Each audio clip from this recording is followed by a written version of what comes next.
Pedro, vendo Jesus, as multidões, subiu ao monte e sentou-se. Os discípulos aproximaram-se e Jesus começou a ensiná-los.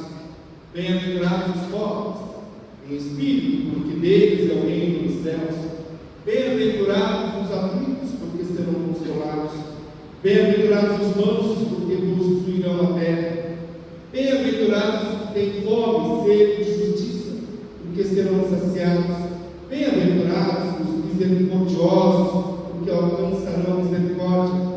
Bem-aventurados os puros de coração, porque verão a Deus. Bem-aventurados os que promovem a paz, porque serão chamados filhos de Deus, filhos de Deus. Bem-aventurados os que são perseguidos por causa da justiça, porque deles é o reino dos céus. Bem-aventurados sois vós quando vos injuriarem, perseguirem e mentindo, disserem todo tipo de mal contra vós por causa de mim. Alegrai-vos e exultai, porque será grande a vossa recompensa nos céus. Do mesmo modo, perseguiram os profetas que vieram antes de vós.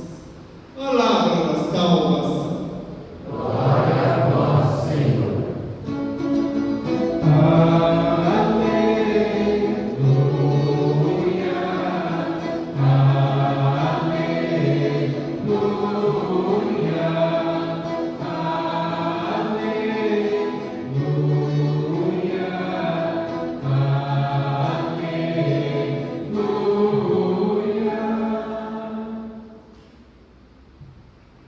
Queridos irmãos e irmãs, nós estamos celebrando a quarta noite, o quarto dia dessa novena preparatória para a festa de São Judas Tadeu, São Judas Apóstolo, aqui invocado esse título de São Judas Apóstolo.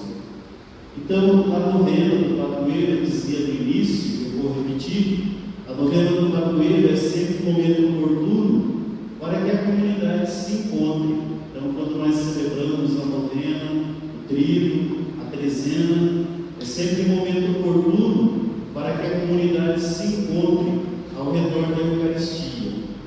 Mas a gente poderia perguntar, a gente já não se encontra sempre ao redor da Eucaristia? Nós nos encontramos, mas é o momento mais importante na vida de uma paróquia quando nós celebramos a festa do padroeiro. Então é um momento de unidade, é um momento de gratidão, é um momento de reconhecimento. Se nós estamos aqui, foi porque Deus permitiu e até aqui Ele nos trouxe e nos sustentou na caminhada. Então, com esse mesmo espírito, hoje nós somos convidados a contemplar a vida de São Judas Tadeu e fazer com esse nosso padroeiro a experiência da justiça e da paz. Queremos de modo especial render graças a Deus. A festa do padroeiro é sempre um momento de gratidão. Toda a Eucaristia é um momento de gratidão. Nós dizemos sempre na missa o nosso muito obrigado a Deus por aquilo que Ele faz na nossa vida. Mas a festa do padroeiro é mais ainda dizer obrigado a Deus que nos conduz e nos sustenta, enquanto comunidade de fé, enquanto irmãos que seguem o mesmo propósito do seguimento do Cristo. Nós conhecemos a história de São Judas, eu recordo rapidamente, ele foi apóstolo de Jesus Cristo, então aqui na paróquia se destaca essa dimensão dele como apóstolo. Então a gente diz assim, São Judas apóstolo.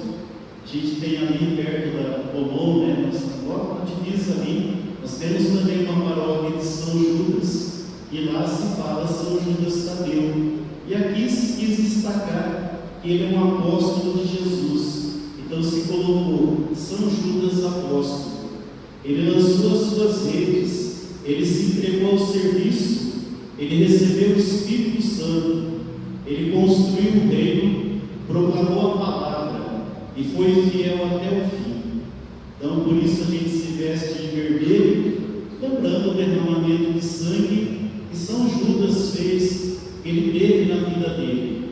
Ele foi martirizado junto com Simão, o Zelote.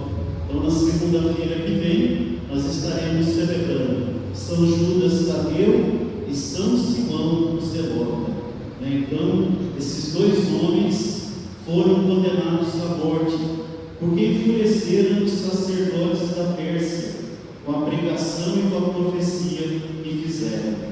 Ele foi morto a machadada. Então, por isso, na imagem, nós encontramos ali o machadinho, né? Lembrando a morte que ele teve. Foi morto a machadada. Primo de Jesus, a tradição nos diz que ele é primo de Jesus. Ele entregou sua vida pelo reino de Deus, colocou-se à disposição, entregou-se ao serviço, foi pelo mundo anunciando o Evangelho, e ele confirmou então toda a sua existência edificada na fé em Jesus. Por exemplo, no livro dele, no primeiro capítulo, nós encontramos uma frase muito importante de São Judas Tadeu. Ele diz assim: mantenham-se no amor de Deus, enquanto aguardam a misericórdia do nosso Senhor Jesus Cristo para a vida eterna. Então, mantenha-se no amor de Deus. É o convite que o apóstolo nos faz a permanecer no amor de Deus, a aguardar a misericórdia do Senhor até a nossa vida eterna. Então, desse modo, São Judas conduziu a sua vida olhando para Jesus, colocando nele o fundamento da sua vida, sendo fiel até o fim, e ele perseverou no seguimento do Senhor. Então, com essa pequena introdução, eu queria meditar um pouquinho o tema da novena que vocês estão celebrando. Nós estamos celebrando a novena com esse tema, com São Judas Apóstolo, proclamar a palavra, para construirmos um reino de justiça e de paz. E hoje o tema pedido foi São Judas, campeão da justiça e da paz. Achei interessante, fiquei pensando, campeão, São Judas, campeão da justiça e da paz. Mas de fato, todos os santos são campeões, né? A gente vai ver um pouquinho a partir daquela imagem que São Paulo usa para falar da nossa vida como um combate. A nossa experiência de seguimento de Jesus é um combate. Nós combatemos o bom combate da fé. E nós corremos não para conquistar uma coroa perecível, nós corremos, combatemos para conquistar a coroa eterna, que nós chamamos de vida eterna. Então, quando fala que São Judas é campeão da justiça e da paz, de verdade ele é mesmo.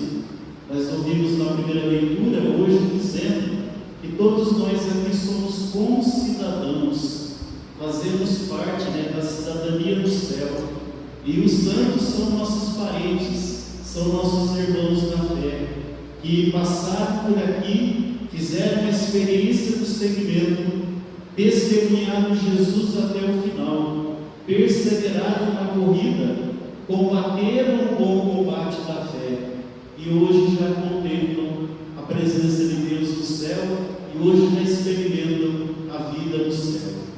Então, São Judas de fato é campeão, e todos nós somos convidados também com ele a combater o bom combate da fé, para completar a corrida, guardando a nossa fé até o final. Volto na palavra dele: mantenham-se no amor de Deus, enquanto aguardam a misericórdia do nosso Senhor Jesus Cristo para a vida eterna. Manter-se no Senhor, perseverar no seguimento do Senhor, é o grande convite que o apóstolo São Judas nos faz. Mas eu pensava um pouquinho, por que desse tema? E o tema então ele nos provoca e nos convoca para, como povo de Deus, proclamar a palavra.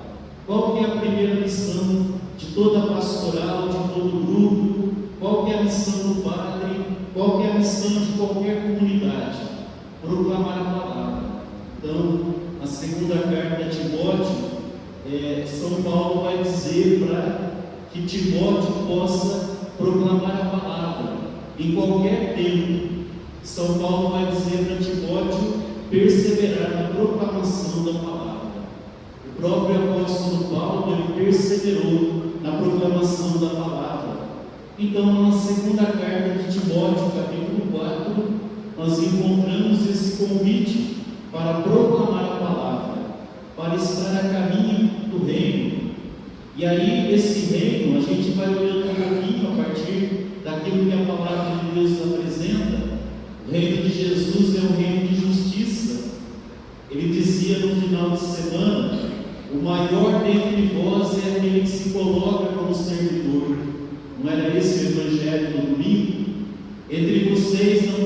ser assim. As nações tiranizam, as nações oprimem, as nações fazem guerra, mas entre vós não deve ser assim. O maior deve ser aquele que se coloca a serviço. E ainda, o Filho do Homem veio para dar a sua vida em resgate de muitos. Essa é a nossa missão, então, proclamar a palavra, continuar a nossa caminhada, perseverar nessa busca da paz, nessa busca da justiça. E é o sonho de Jesus que nós encontramos na palavra. Olhando um pouquinho o Evangelho que nós acabamos de ouvir, nós ouvimos e entendemos um pouquinho o que Jesus está nos apresentando aqui. Ele nos apresenta as bem-aventuranças. A palavra bem-aventurança vem do latim, significa ser abençoado, significa ser feliz. Mas a gente vai dizer assim, como que alguém que é perseguido pode ser feliz? E aí nós temos que olhar novamente para os santos. Eles foram perseguidos e, no entanto, encontraram a felicidade, encontraram o sentido mais profundo para as suas vidas. Então precisamos olhar sempre para os santos. Eles são modelos para aquilo que nós devemos buscar. Eu vou retomar então brevemente as bem-aventuranças. São 7 bem-aventuranças que nós encontramos aqui. Bem-aventurados os pobres em espírito, porque deles é o reino dos céus. Bem-aventurados os mansos, porque possuirão a terra. Bem-aventurados os que choram, porque serão consolados. Bem-aventurados os que têm fome, sede de justiça, porque serão saciados. Bem-aventurados os misericordiosos, porque alcançarão misericórdia. Bem-aventurados os puros de coração, porque verão a Deus. Bem-aventurados os que promovem a paz, porque serão chamados filhos de Deus. Bem-aventurados os que sofrem perseguição por amor da justiça, porque deles é o reino dos céus. Mas eu queria falar sobretudo da quarta bem-aventurança. Bem-aventurados os que têm fome e sede de justiça, porque serão saciados. Então, essa busca que os santos experimentaram na vida deles, essa busca pela justiça, a santidade que nós vemos aqui presente na vida de São Judas, na vida de tantos santos, foi por essa busca da justiça. O próprio Jesus vai dizer: buscai o reino de Deus e a sua justiça, e tudo mais nos será acrescentado. De fato, nós devemos buscar a justiça do reino de Deus. E o que vem a ser a palavra justiça, né? Justiça é a gente saber a medida certa de cada coisa na nossa vida. Como é desafiador a gente saber a medida de cada coisa. Ser justo é saber a medida das coisas da nossa vida. Então, a gente vai ver, por exemplo, São José. São José sabia a medida das coisas na vida dele. Por isso ele é chamado de justo. A gente vê tantos santos que foram chamados de justo pela palavra de Deus, porque descobriram a medida de cada coisa na vida. Para nós também, enquanto cristãos, como é difícil a gente saber a medida certa das coisas, de quem é pai, quem é mãe, a educação dos filhos, saber a medida certa de cada coisa na educação é um desafio muito grande. O relacionamento que nós estabelecemos com o mundo, aprender a justiça que veio do reino. Depois, a outra bem-aventurança. Bem-aventurados os que promovem a paz, porque serão chamados filhos de Deus. E aí a gente entende que a paz não depende só de nós, né? Então não depende só de mim. Mas eu posso trabalhar pela paz, eu posso lutar pela paz. Maria Teresa de Calcutá diz que a paz começa na nossa casa, né? Então, quando a gente ama as pessoas que estão confiadas a nós, a paz começa ali. É uma bem-aventurança importante essa da paz. E aqui a gente tem que entender, a paz não é a ausência de conflito, porque nesse mundo o próprio Jesus vai dizer: vocês terão tribulações, vocês terão dificuldades nesse mundo, mas tenham bom ânimo, eu venci o mundo. Então não é ausência de conflito, é impossível não ter conflito nesse mundo, mas no meio do conflito, aquela pessoa que está em paz, ela não se perde, ela não se deixa levar por aquele que não é promotor da paz. Então São Paulo, ele tem uma palavra que nós encontramos lá em Romanos 12. Se é possível, São Paulo vai dizer, na medida que depende de vós, tende paz com todos os homens. Então, se é possível, a gente vai construir a paz. Se não é, a gente vai pelo menos tentar ficar ali tranquilo diante das situações aqui que acontecem. Então a paz supõe que a gente não vai entrar na vingança, a paz supõe que a gente não vai pagar o mal com o mal, a paz significa que a gente não vai denigrar o outro, não vai fazer nada para o outro, para assim acontecer a guerra. Então nós aprendemos isso com os santos, aprendemos com o próprio Jesus. Na noite em que foi entregue, Pedro sacou a espada da bainha, cortou a orelha do soldado, Então Jesus, guarda a espada da bainha, não vou beber o cálice que meu pai me preparou. Então a gente não pode se igualar àquele que nos feriu, a gente não pode fazer do mesmo jeito que aquele que promove a paz, a guerra. E nós possamos aprender então essas duas bem-aventuranças, a justiça, que é saber que é o certo e correto na nossa vida, e também aprender a sermos promotores da paz, não entrando na dinâmica do mundo, que é uma dinâmica que tantas vezes nos leva à vingança, nos leva à falta do perdão, nos leva muitas vezes a querer pagar o mal com o mal, a revidar o mal que nós recebemos. Jesus viu as multidões, enxergou em cada uma delas as bem-aventuranças. As bem-aventuranças são um caminho para que nós possamos superar os males e alcançar a felicidade. E felicidade aqui não segundo o critério do mundo, porque o critério do mundo passa longe da proposta das bem-aventuranças. E aqui Jesus destaca a humildade e a pobreza. Humildade é a gente saber a ser simples diante das coisas, a ter um coração humilde diante das situações que nós vivemos. E a pobreza, que não significa não ter bens materiais, não é isso. A pobreza significa não se apegar aos bens materiais. Ontem a gente ouvia do Evangelho aquela pessoa que se aproximou de Jesus e pedia para Jesus, manda que meu irmão partilhe comigo a herança. E Jesus dizia: olha, a vida de um homem não consiste na abundância de bens que ele tem, mas a vida do homem consiste sim em viver bem a nossa vida. Então ele conta aquela história da colheita que o semeiro deu, e naquela noite aquele homem morreu. E aí a pergunta de Jesus: para quem ficou tudo aquilo que ele acumulou aqui na vida?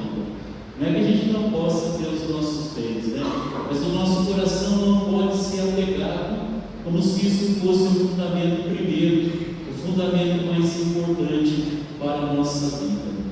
E nós possamos então celebrar com alegria a festa de São Judas Tadeu, São Judas Apóstolo, nosso querido padroeiro. Na segunda-feira nós vamos proclamar que para Deus não há nada impossível. E a palavra nos apresenta muitas vezes isso. Diante de Deus não há nada impossível.